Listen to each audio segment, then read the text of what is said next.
here we are. Hello there. I am Timothy Noah.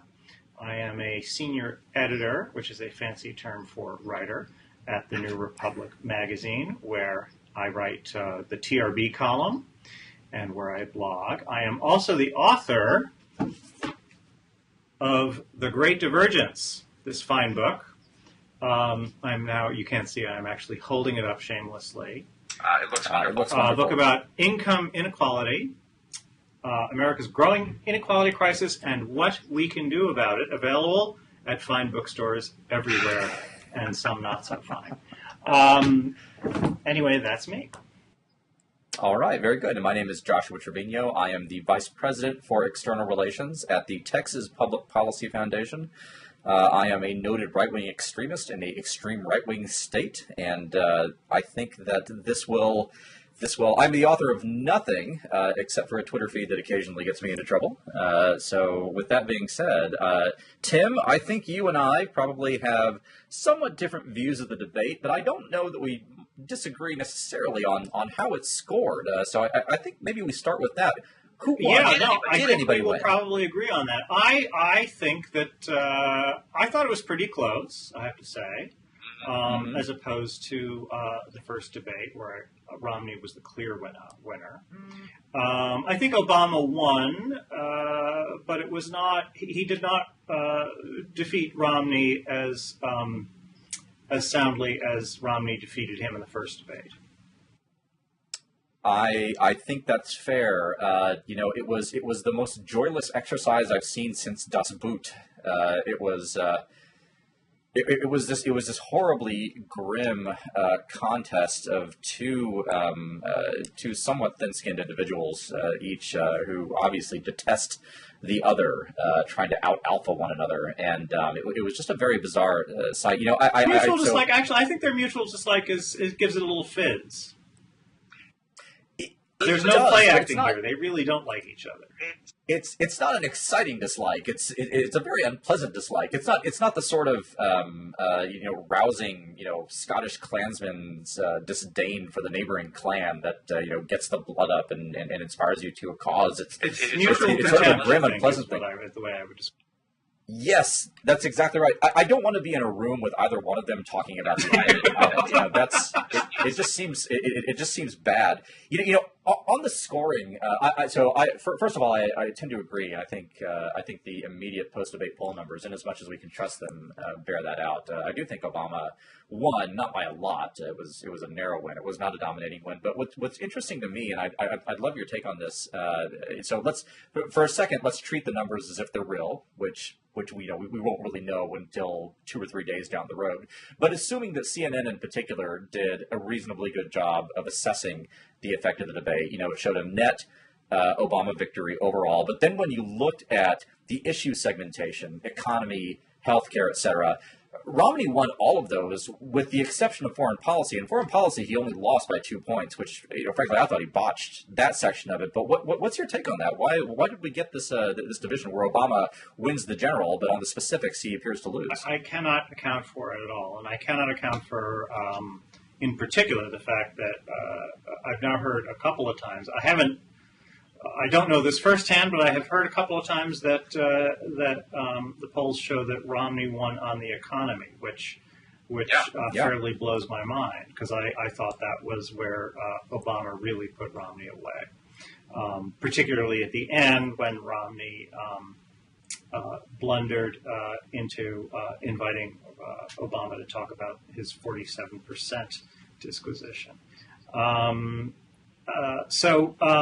Yes, I don't understand. I don't understand how you can think that Obama lost on all the particulars and yet won the debate.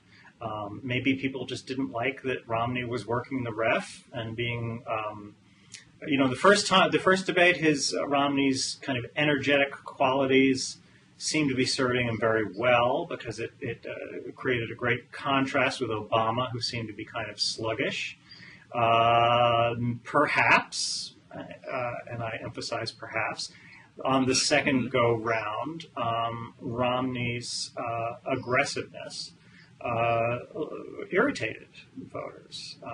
He did He was actually told by Candy Crowley to go sit on his stool. That was pretty fun.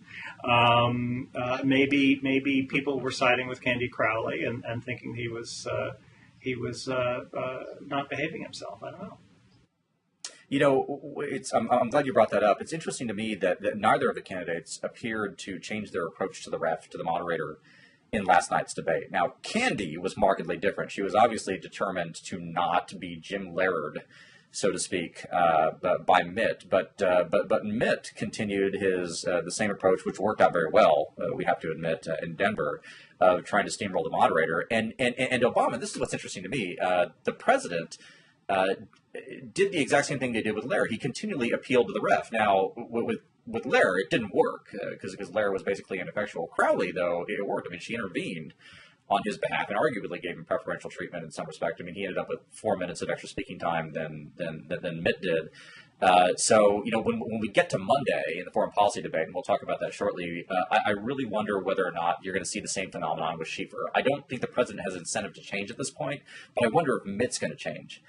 One thing that you know I'd be very interested in your take on is you know, you were talking about you don't understand how Mitt won on the economy. I kind of do, obviously, you know, partly because I'm a partisan on the other side. But you know, his most effective line of the night, and I'd be curious if you agree with this. His most effective line of the night was when he answered the gentleman who basically asked the president, you know, how much more can we expect of what we've seen in the second term, and Mitt began with, you know, I think you know the answer, and actually delivered this very good and very polished, obviously very practiced monologue on the economic failings of the Obama administration, and that I thought was quite effective, and that was actually Mitt at his best, and the reason that he won Denver, because it wasn't an actuarial argument, it was really a moral argument, an aesthetic argument, and an emotive argument. Which we saw very little of last night. I mean, let me ask you this, and I'm happy to be put on the hot seat in reverse and say something good about the president, but what did you think was Mitt's best moment? Mitt's best moment? Yeah, I'm curious what you think. Mitt's best moment.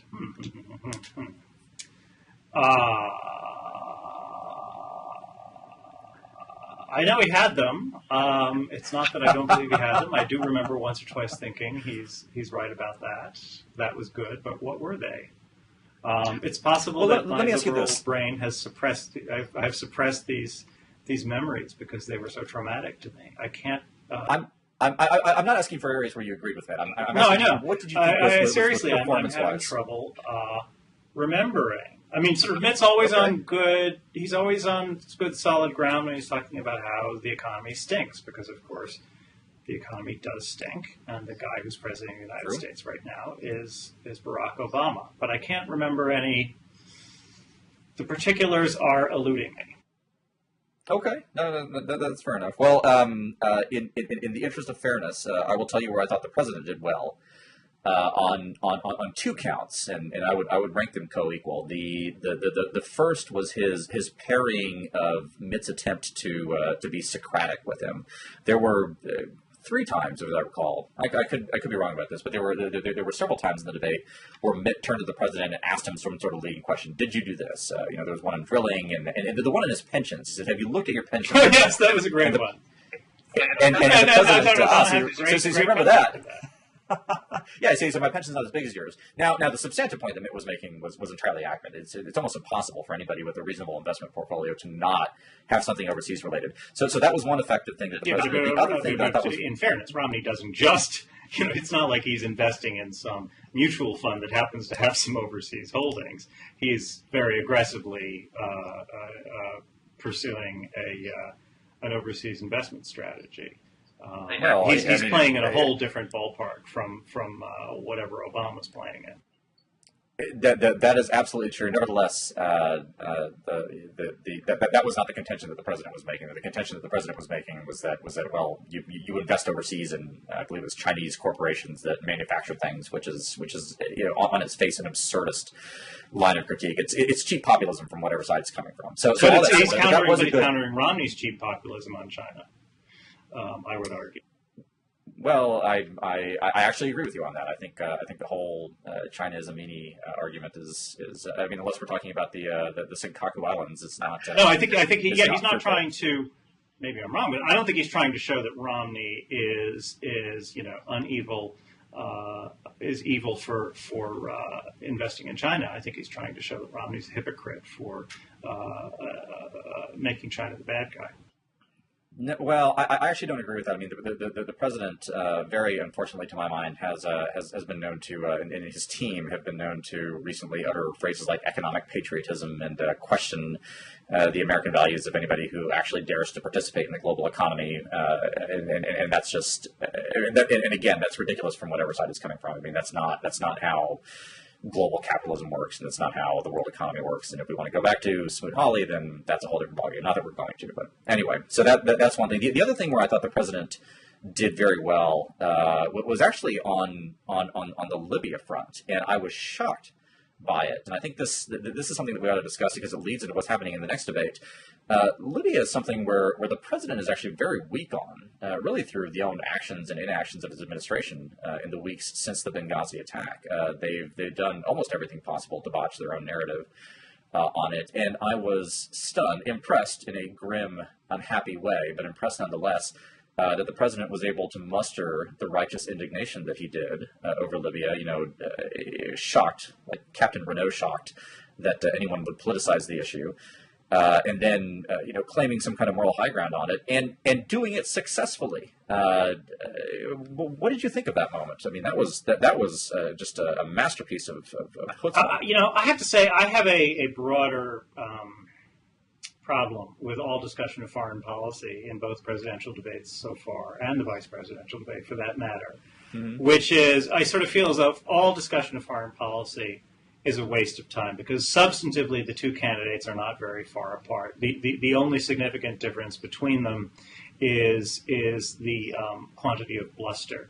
And Romney basically proposes pursuing an Obama foreign policy with more bluster. Every time, and this is one of the great things I thought in the vice presidential debate, was I thought Biden kept calling Ryan on this. He kept saying, how would your policy be different? Do you want to bomb, Iran? Do you want to invade Syria? Tell me, what would you guys do differently aside from talking more tough? And that's, the answer that neither Romney nor Ryan can really. That's the question that neither Romney nor Ryan can really answer. So I end up feeling like, why are they even talking about foreign policy? The public doesn't care. There's very little difference between the two. They're both awfully vague about what their priorities are in foreign policy. The difference is bluster, and I guess the other significant difference is that Romney has a bunch of neocon advisors, which is a little worrisome if he becomes president. I will offer now my neocon theory of governance, which is that neocons have an uncanny ability to ingratiate themselves with Republican presidents during their first terms, and an uncanny ability to get themselves thrown out of the White House during Republican presidents' second terms. It happened with Reagan, and it happened with George W. Bush. George H.W. Bush was never all that fond of neocons to begin with, so they didn't repeat the pattern there. Plus, he only got one term. What do you think of that theory? I had it's not an ideological take. It's a historical. I'm hesitating because it seems somewhat plausible. My wheels are turning on how applicable. Well, look, I think that's a very defensible generalization for the George W. Bush years. I would have to think a little bit harder about the Reagan. The ideological component to it, I suppose, would be they look very alluring during your first term because they all sound like they know what they're talking about. Then they get you in a lot of trouble, and in your second term, you want nothing to do with them. Well, Reagan wasn't in trouble in his second term, though. I mean, if anything, his second term was kind of the victorious fruition of the foreign policy vision of the major foreign policy vision that he brought into his first term. I mean, Iran-Contra. I'm sorry. What's that? We have forgotten Iran-Contra. No, we haven't forgotten. That was kind of a neocon scandal. Well, no, I don't believe that by the end I of actually this don't term, agree with Ronald that. Reagan thought, gosh, what a good idea that was to trade arms for hostages. I think he thought... No, no, I don't agree that was a particular expression. I mean, that was just a blunder on several thousand different levels. But I have a very hard time seeing Iran-Contra as an expression of neoconservative influence in government. I mean, look, when you look at the original generation of neoconservatives, Norman Podhoretz and Jeane Kirkpatrick and these former Democrats and leftists who were anti-communists and came over to the Reagan coalition. Their task in first term, really all the way through '84, was to establish credibility for their preferred course of confronting the Soviet Union and rolling back and defeating international communism, and it worked. There's no parallel to what happened in George W. Bush's term, where there wasn't any foreign policy vindication. Reagan left office winning, and within 12 months of him stepping away, the Eastern Bloc falls. So I guess I don't really agree with that. The more that I think about it, and I'm really happy I can share this reasoning process with the Blogging Head viewers. Well, it will not surprise you to learn that I disagree. I don't think the neocons can claim much credit for the collapse of the Soviet Union. I think the Soviet Union can claim quite a bit of credit for that. And in fact, the neocons were spitting mad when Reagan started. When Reagan actually started reaching out to Gorbachev, they thought he was being suckered. Well, it is indisputably true that the anti-Soviet hardliners in the administration were rightly suspicious of Gorbachev,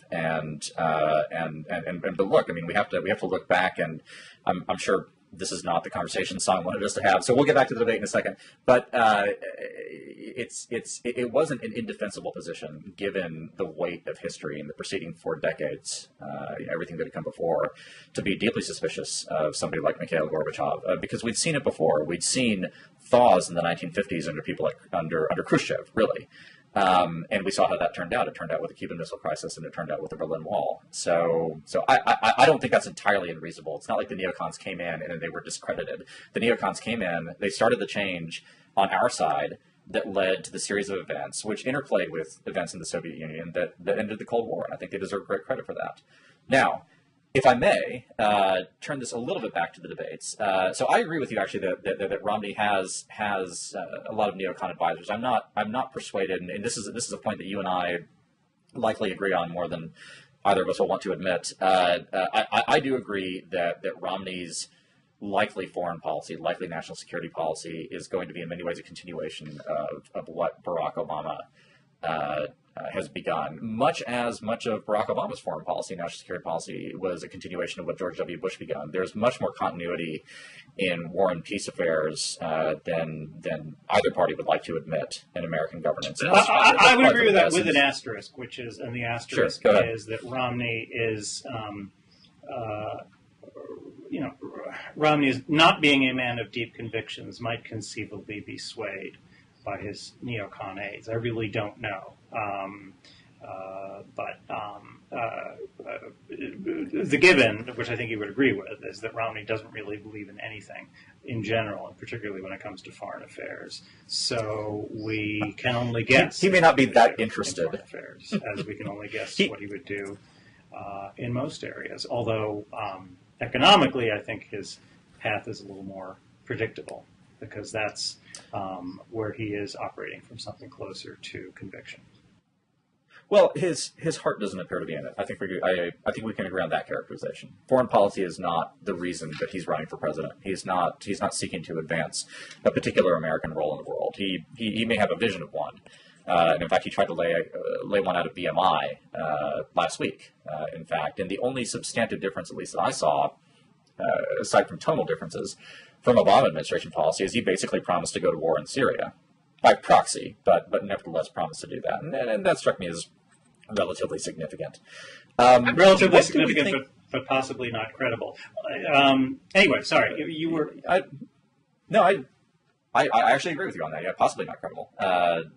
Very possibly. What do you think this all augurs for the Monday debate? Monday, foreign policy, noted liberal media avatar Bob Schieffer up there. I say that jokingly. Okay. and it's going to be on foreign policy, which all the Republicans, at least the ones that I know in my vast right-wing conspiracy circles, were really looking forward to what's coming on the 22nd. So let's take a moment. You mentioned about let's take a moment on identity politics and debate moderators. Okay. You know, I heard a lot of people saying last night, "Wow, have you noticed that the two women did a lot better than the guy?" Which is true. Martha Raddatz and Candy Crowley did much better than Jim Lehrer did in the first alive. debate. But one of the people who said that to me, I wrote back to one of the people who said that to me, yeah, that's one cleavage, but another cleavage, a less politically correct cleavage, is, do you notice how the younger moderators did a lot better than the older moderators? And that may be the more significant dividing line. I think it is the more significant dividing line. It's hard to be a moderator. It requires a lot of energy, a lot of mental energy. And, you know, Jim Lehrer is 78 years old. It's hard to do that kind of stuff when you're 78 years old. Schieffer is a little younger, I think. But so do you care to go where, do you care to enter this ageist debate about whether one can be too old to be a debate moderator? Like, just as one can be old to be too old to be a baseball pitcher or a mathematician? I am presently, although Blogging Head viewers will note that I'm in some sort of a storage closet recording this, but I'm presently in the office of an 86-year-old man who is at the moment bicycling down to the Trinity River and back, which is more physical exercise than I do in a month, and that's a month with 31 days. So no, I don't actually. Could be an outlier. That, could be an outlier. Well, but I should compliment what you're saying by pointing out that the person who wrote the TRB column for the New Republic for 40 years, Dick Strout. When I first met him, in 1980, and he was well into his 80s then. And I met him. He had just walked over from the Treasury Department to the New Republic's offices in DuPont Circle with his backpack. It's a bit of a hike. So he too was a remarkable physical specimen. Yes. So we can cite two very, very wonderfully fit elderly people. The question is, when we look at elderly people in general, do they make good debate moderators? I don't think anybody makes a good debate moderator at this point. Let me ask you this. I mean, your mainstream media, which I'm putting air quotes around. If somebody came to you and said, Timothy Noah, would you please moderate the next debate, knowing what you'd have to go through, and knowing the various scales on which you were graded, would you do it? I mean, is there an incentive to say yes at this point? I would do it because it's impossible to say no. However, I feel quite certain that I would hate it, and I might very well be terrible at it. Okay, that's fair enough. I think I'm actually not. I think I actually, in particular, my particular personality would be uniquely poorly suited for it because I'm not. My particular skill set is not in kind of real-time, quick exchanges, which is why Blogging Heads, with its leisurely hour of discussion, is so congenial. Yes. Yeah. Right. It's the closest we're going to get to the Athenian Agora. I actually think Candy Crowley hates her life right now. I do. Well, that's probably overstating it. But Crowley likes her life now that it's over, right? I mean, now that the debate is over, her life isn't over. Well, but now that the debate is over, she's got. I mean, Crowley's been around for years and years. Actually, when did she start? I mean, she's been around for like 20, 25 years. I mean, she's a well-respected. And I apologize to Candy Crowley if she sees this, and she's only been around for 10 years. No, I think she has been around for longer than she is. I think you're right. I mean, she's a well-respected fixture in national media, and I can tell you right now that with the plurality of Americans self-identifying as conservatives, all of those Americans, just about all of those Americans who watched the debate last night, don't like her anymore, and it's mostly because of what they perceive as her skewed moderating. And now, well, tell me about that. I did not think she was a skewed moderator. It was perhaps unfortunate that the one person she was able to fact check was Romney, but I like to think that if Obama had said something she thought was clearly not true, she would have been just as quick to fact check him. One would like to think that. Romney does tend to say more stuff that isn't true. It seems a dubious prospect. There is a perception, and I think an accurate perception, when you look at the time allotted to the two candidates, that again, Barack Obama got 4 extra minutes in aggregate over Mitt Romney. Crowley actually walked back her own fact check after the debate. She did? Yeah, she did actually. She, I don't have the verbatim. But all these people were waiving the statement, saying, wow, it's uncanny she remembered this. He really did say it was a terrorist incident in the first statement. I feel, well, no, I mean, what he said was acts of, I believe the statement was acts of terror, and it was in something in the context like, acts of terror like this are not going to. And then, of course, his administration. He didn't say so.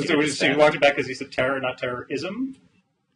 She walked it back. You can look. I've been told not to type here, otherwise I'd pull it up. But I mean, what go ahead said was that Romney was that Romney's point was. I guess it sounds really dodgy, doesn't it? Sorry, I'd look it up, but I can't type. No.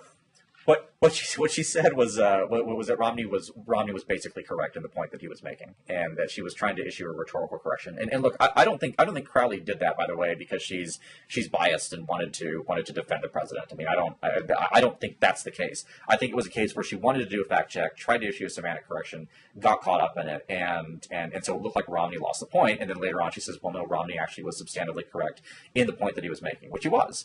So all that said, I don't see at this point how given Lair's, the fact that Lair was asleep during his debate, the fact that Raddatz didn't come off looking good to conservatives with her differential lines of questioning, and then after the incident with Crowley last night, debate moderation is not a way to it strikes me as not particularly good for the career. It's a nice recognition. But the question has to be asked, and then I want to kick this to you. Lincoln and Douglas didn't have a moderator. They agreed on terms and they went at it. No, I think that's a great point. I think it is a great point. I think the commission should consider next time having a debate without any. Why do you need a moderator? Indeed. I'll sign on to that. Sign me up. First of all, the ways in which it would be chaotic would be really interesting. Well, listen, even the breakdowns in decorum with nobody to intervene would be fascinating. Yeah. So revolutionary. And the fact of the matter is, even the really good moderators don't really do very much. Because there's a limit to how many times you can tell the President of the United States or a presidential candidate to shut the hell up. I think you don't need moderators. This is very bad for the profession. I'm sure I'll be hearing about this from my local union rep, but I don't think they need journalists to do this job. I actually completely agree. I think we need to have one that's moderator free in 2016. And truth in advertising, I don't actually have a union rep. We are not unionized here at the New Republic. Oh. Okay. I actually was just going to accept that as no. We lack the precondition for unionization, which is profits. But as soon as we have profits, by God, we're going to start talking union. Yeah, you just kind of move to the internet. It's the next big thing. Anyway, you were saying. So what's? Oh well. So I see now we're at about 35 minutes. So we've got about 5-10 minutes left. What's happening on Monday? What do you think? What's your prediction for the foreign policy debate? Oh God, I don't know. I wish they weren't talking about foreign policy though. I will talk. Who's voting on foreign policy? Actually, rather than look ahead to the next debate, because let's be honest, we have no idea what's going to happen at the next debate. Let me talk about a couple of aspects of yesterday's debate that interested me. What I wrote about today on the Plank, the New Republic's blog, was I became fascinated last night watching the debate with the phrase trickle-down government, which Romney used in the debate last night. He had also used it in the previous presidential debate, and both times I found myself thinking, what does that even mean? Not a phrase I recalled hearing before, although it turns out I had heard it before.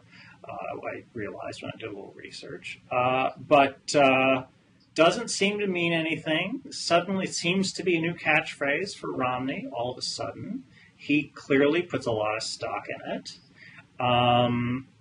So I did a little research, and I checked out its provenance. And the answer to the basic question, what does it mean, is it doesn't really mean very much. It is mostly a way of saying, I'm rubber, you're glue, bounce off me and stick to you, after your opponent has complained about trickle-down economics. Substantively, the argument is that government spending cannot stimulate the economy, which is demonstrably untrue, and even at least two of Romney's own top economic advisors do not actually believe that when they're performing their day jobs as economists. The provenance is interesting, though. I went into Nexus, and I found the first reference I found was in an AP story in 1984 about the LA Olympics. The ironies abound. LA Olympics, run by Peter Ueberroth, right, a Romney type, then moderate Republican. I think he still is a moderate Republican, running the Olympics, who had to fend off complaints from people who were saying, hey, get your mitts off all that federal money. There's all this federal money you're using to run the Olympics, and you're not going to repay it. What's up with that? Mm-hmm. The AP did the story, and they, paraphrasing an argument made not necessarily by Ueberroth, although it was consistent with some quoted comments from Ueberroth in the piece, the AP reporter summarized the counterargument from the LA Olympic Committee as this is going to be trickle-down government. It's going to, in other words, it's going to be extremely beneficial to the city.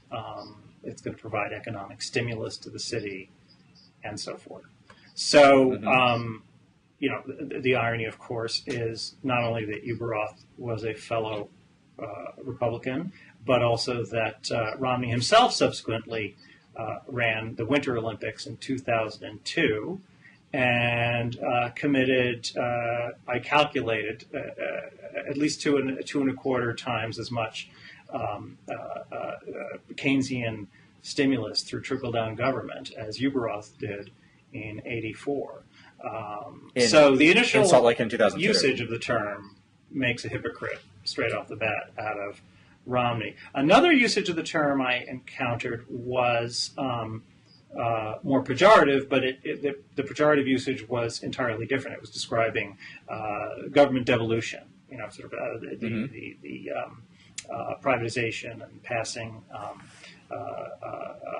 responsibilities down to the state and local level as a kind of buck passing that leads to cutback in benefits. And so that was the context in which it was used by a critic of Reaganomics. The first time I found it being used in the way that Romney has been using it was in a 1988 debate between Alan Keyes and Paul Sarbanes. Keyes was running against Sarbanes for Senate, and one of the many times he ran for Senate. Pardon me? I said one of the many times Alan Keyes ran for Senate. Yes, perpetual candidate Alan Keyes. Mm-hmm. One man, many states. He later, 16 years later, lost to Barack Obama, running for Senator of Illinois. Right. Anyway, Sarbanes said trickle-down economics, and Keyes said trickle-down government. Then it really caught on in 1992. Clinton used it once in a sort of shameless pander to the National Association of Manufacturers. Only once. He doesn't seem to have ever used it again. But he used it in this kind of Solomonic, even-handed way. I don't believe in trickle-down economics. I also don't believe in trickle-down government. But thenceforward, the phrase was seized by Republicans. It turned up in the Republican platform in '92, again in the context of kind of fending off accusations of trickle-down economics. And in the same way, it was used by both Dan Quayle and George H.W. Bush in their respective debates. And then George H.W. liked it so much that he used it again and again after the debates through the election, which, of course, he lost.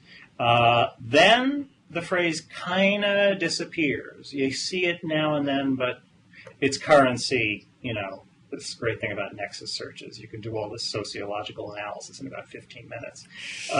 It sort of disappears into the vapor, and now it is being brought back by Mitt Romney. So that is the history of trickle-down government. Would you care to dispute my assertion that trickle-down government is a ridiculous, empty term? No, I don't think it's a ridiculous, empty term. I also don't think that the people using it over the past 30 years, which is really interesting, by the way. That's precisely the sort of thing that I would squander afternoons on. So I congratulate you for doing it. And I say that sincerely. That's not ironic. I don't think that the people using it across the past 30 years, A, knew any of what you just researched, or B, meant it in quite the same way. I do think that Keyes and Romney meant it in the same way, which is that you can't prime the pump, that government stimulus is a waste of time.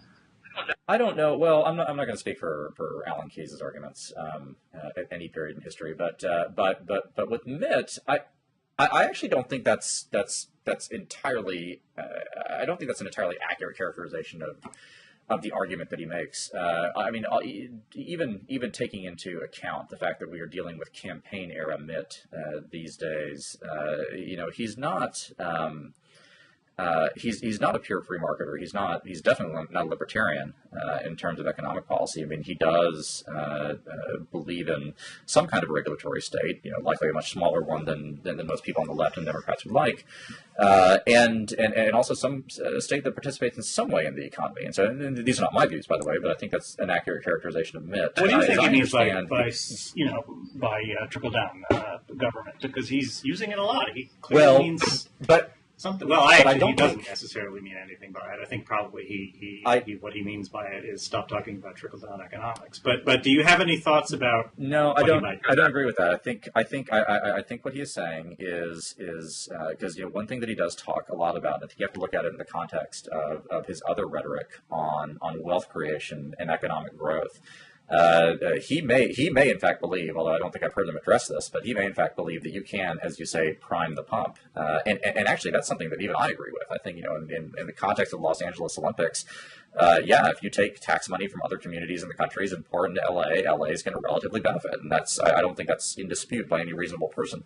That being said, the argument that Mitt has consistently advanced is that is not a formula or a concept that leads to long-term real wealth creation and real growth and jobs and prosperity in America. And so that doesn't strike me as particularly hypocritical. If he were running as a libertarian or a Ron Paul type, yeah, it would be hypocritical. But given the type of Republican that he is, and given the type of conservative that he is, it seems pretty much in line with the man. The stimulus wasn't. He's a big critic of the stimulus. The stimulus was not aimed at long-term economic growth. It was aimed at short-term economic growth.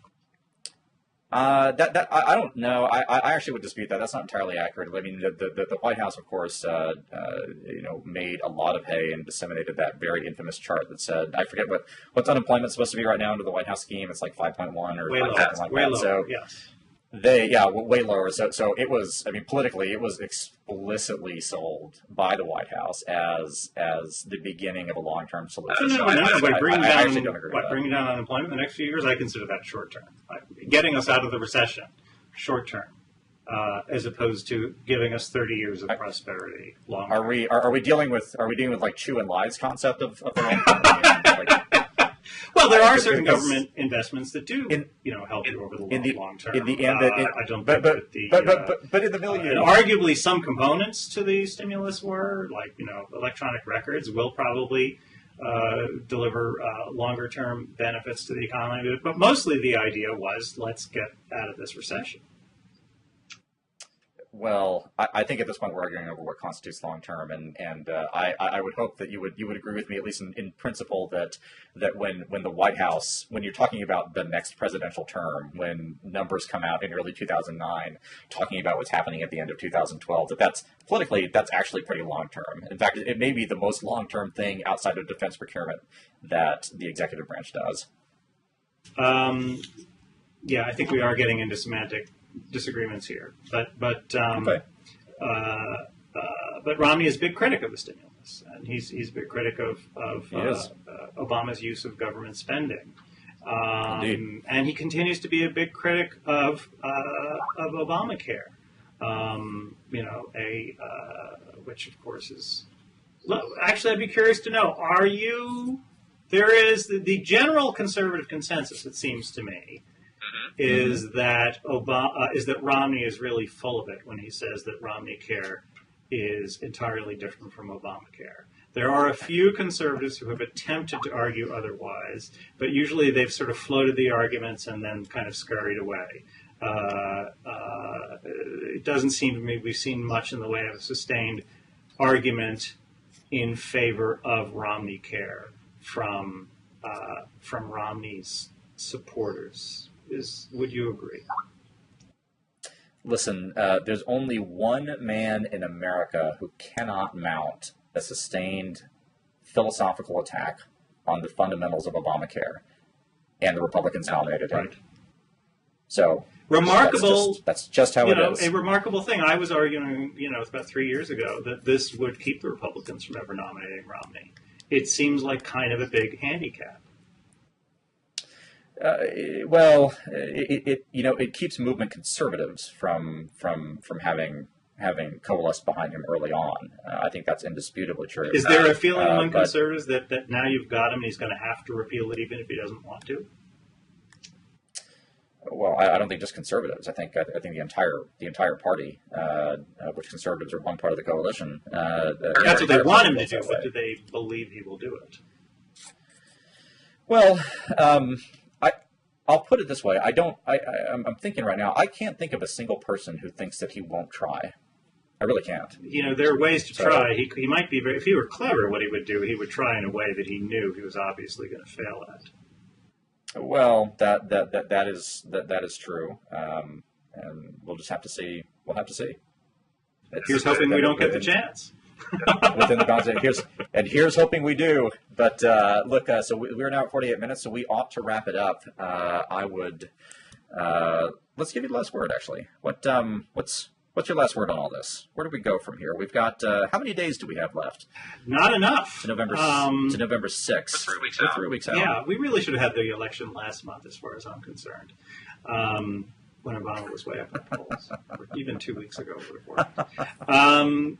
Yeah, it's going to be a little more exciting than we expected. Until the first debate, my take on this entire election was that this was the most predictable election of my lifetime.